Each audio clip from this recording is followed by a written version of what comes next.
चटनी बहुत ही खुशबू आ रही है, इसकी मीठी मीठी सौंफ की खुशबू आ रही है और बहुत ही अच्छी बनी है।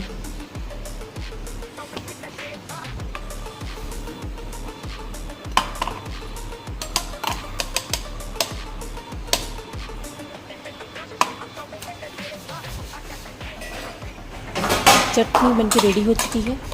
आप लोग अपने घर में ज़रूर ट्राई करें और कमेंट में बताएं आप लोगों को कैसा लगा। मेरा वीडियो देखने के लिए धन्यवाद। मेरे वीडियो को ज़्यादा से ज़्यादा लाइक और सब्सक्राइब करें और शेयर करें और कमेंट में ज़रूर बताएं। धन्यवाद।